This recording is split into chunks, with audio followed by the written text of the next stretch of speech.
Hi friends, ഏവർക്കും ഈസിലൻ P S സിയിലേക്ക് സ്വാഗതം. ലേറ്റസ്റ്റ് ആയിട്ട് നടന്ന മലയാള ചോദ്യങ്ങളും അനുബന്ധ വിവരങ്ങളുമാണ് ഈ വീഡിയോയിൽ ഉൾപ്പെടുത്തിയിരിക്കുന്നത്. നിങ്ങൾ ഓരോ ക്വസ്റ്റ്യനും സ്വന്തമായിട്ട് ആൻസർ ചെയ്ത് നോക്കുക, എന്നിട്ട് മാച്ച് ചെയ്ത് നോക്കുക. കറക്റ്റ് ആവുകയാണെങ്കിൽ നിങ്ങൾക്ക് ചെയ്യാൻ സാധിക്കുന്നുണ്ടെന്ന് മനസ്സിലാവും. നമുക്ക് പെട്ടെന്ന് തുടങ്ങാം. വിഷം എന്ന പദത്തിന് സമാനമല്ലാത്ത പദം വിഷം. വായസം. വായസം എന്താണ്? വിഷം എന്ന പദത്തിന് സമാനമല്ലാത്ത പദം വായസം. വായസം എന്നാൽ കാക്ക. മാരാർ ചെണ്ട കൊട്ടുന്നു. അടിവരയിട്ട പദം ഏത് വിഭാഗത്തിൽപ്പെടുന്നു? പൂജക ബഹുവചനം. മാരാർ എന്താണ്? പൂജക ബഹുവചനം. താഴെ കൊടുത്തിരിക്കുന്നവയിൽ പുല്ലിംഗത്തിൽ പെടാത്തത്. അധ്യാപകൻ, പുരുഷൻ, അവൻ. അതെല്ലാം പുല്ലിംഗമാണ്, കുട്ടിയാണ് പെടാത്തത്. ശരിയായ പദം തിരഞ്ഞെടുത്ത് എഴുതുക. അത്ഭുതം. Option D. അണിഞ്ഞൊരുങ്ങി നടക്കുന്നവൻ എന്നർത്ഥം വരുന്നത് അഴകിയ രാവണൻ. അണിഞ്ഞൊരുങ്ങി നടക്കുന്നവൻ അഴകിയ രാവണൻ.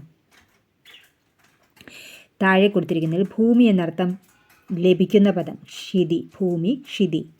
തടിനി, വാഹിനി. ഇത് രണ്ടും എന്താണ്? തടിനി, വാഹിനി. നദിക്കുള്ള പര്യായമാണ് തടിനി, വാഹിനി. കുലായം. കുലായം എന്താണ്? പക്ഷിക്കൂട്. കുലായം, പക്ഷിക്കൂട്. കുലായം, പക്ഷിക്കൂട്. നിന്ന എന്ന പദത്തിൻ്റെ വിപരീത പദം നിന്ന, സ്തുതി.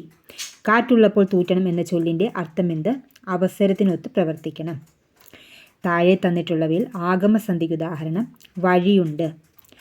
യ, വ ഒക്കെ നമ്മൾ പിരിച്ചെഴുതിയിട്ട് ചേർത്ത് എഴുതുമ്പോൾ യ, വികാരം, വ ഇത് രണ്ടും വരുവാണെങ്കിൽ നമുക്ക് അത് ആഗമസന്ധി എന്ന് പറയാം.